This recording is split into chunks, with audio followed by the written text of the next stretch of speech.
Hey everybody, what's going on? PBM or Polar Bear Mike here. Today I'm just going to do a very brief patch notes review. I didn't do this earlier in the week because for those of you who have already seen it, or you'll see later, they changed a lot of stuff that has to do with the support role. So tomorrow or Wednesday I'm going to be releasing a video that is a little more in-depth and covers that a bit more. So I'll offer this brief review really quick. First, new god Cuchulainn. He is a new warrior. He basically instead of having rage, instead of having mana, he has a rage mechanic.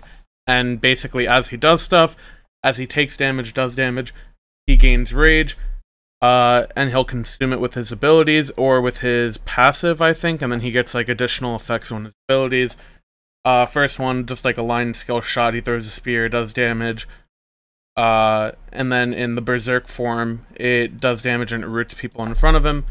And then, obviously, enemy with this ability restores rage, blah blah blah. So then his 2 is basically a movement speed steroid, but you drain your ferocity or whatever, and then all enemies within range are damaged by the heat. I'm just gonna go over this really quick. Most of you have probably seen this by now. Then he has a leap. He vaults over a spear, going to a target location, slamming it down, dealing damage to enemies around him or around and in front of him. Successfully hitting an enemy with this ability restores 6 ferocity. In his berserk form, Cuchulainn instead charges forward, damaging and driving all in back, kind of like a Herc driving strike, so on and so forth. Then his ultimate ability, Spear of Mortal Pain and Warcry. Cuchulainn swings his spear in a circle around him. How very nice, damaging and knocking up all enemies. Successfully hitting an enemy with this ability is 12 ferocity. Yeah, pretty much a warrior who's supposed to just get enraged and then do more stuff. That's pretty much it. Excuse me, I had to take a drink of the stupid water. New skins, blah blah blah. Like I said, this can be brief. Bunch of mastery updates, Nox and Osiris, that's pretty. Some new emotes, Nox stances are always cool, Osiris stand, blah. There is a Code of Chivalry event. Some more freaking bundles of skins. Bug fixes, I actually didn't see. Doesn't really look like anything gameplay related. Okay, here we go. Item changes. Gauntlet of Thebes. So, they basically nerfed the fuck out of auras. Not too bad, but Gauntlet of Thebes decreased health from 350 to 300, and the magical and physical protections from 20 to 15. I think this was a very good change. Maybe the health wasn't necessary, but as far as the aura, I didn't like that Thebes was giving as many protections as the other aura items, Sovereignty and Heartward, when they only give one type of protection and Thebes gave both. So it was equal to Heartward while giving also physical protections, which seemed a little busted because it was busted. So they have addressed that, which is good. This next change is where I don't really like it at all, which is Sovereignty, increase physical protection from 30 to 40, and decrease physical protection aura from 30 to 15. So this is the selfish protection, this is the aura protection. So your net gain loss is you lose 5 protections to yourself.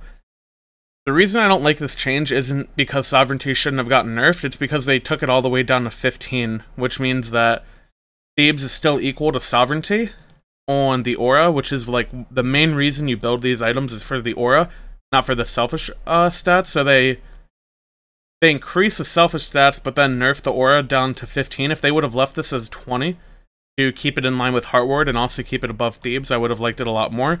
And then the net protections would also be equal.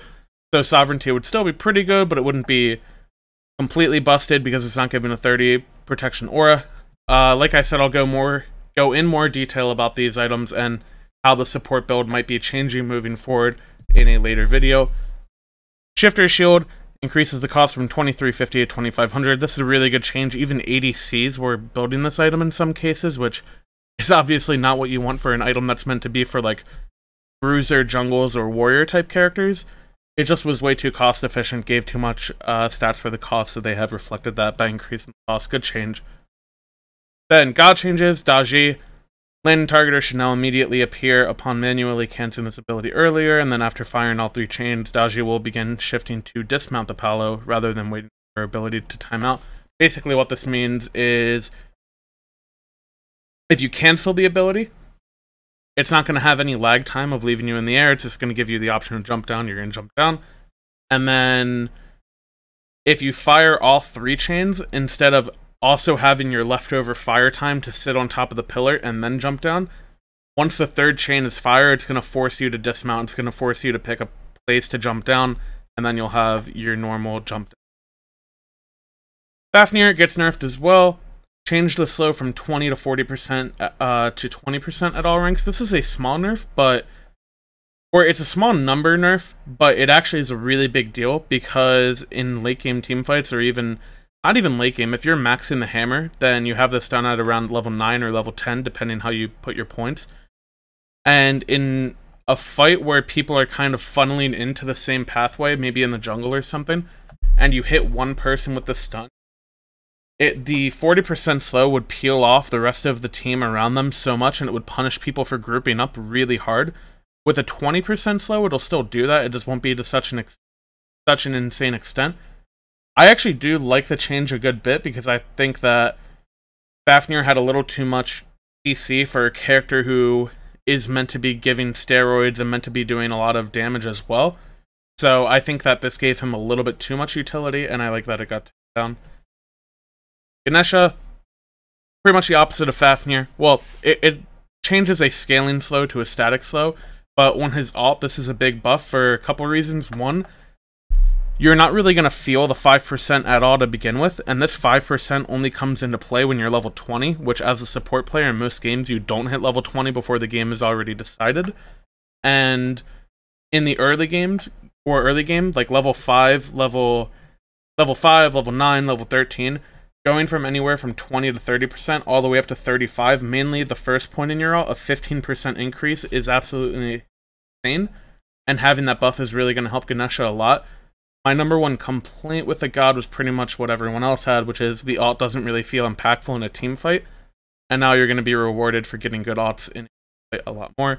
And it's also scarier as a zone, because if people decide that they don't care about the ult and they walk through it anyways, then they get really punished, and they move slower. Nemesis, English, but Scales of Fate, reduced power gain and power lost. 5.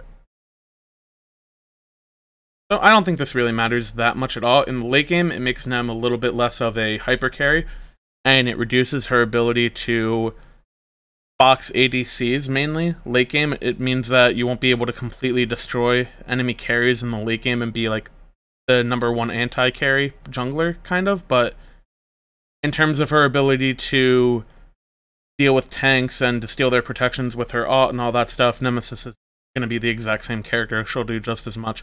Just a very minor change to kind of tweak her a little bit more. I don't think that actually matters that much, but as I said here, we have plans to look at her a bit more depth during the mid-season patch 4.13, but they only did a minor one because this is the dramatic patch, and that is pretty much it.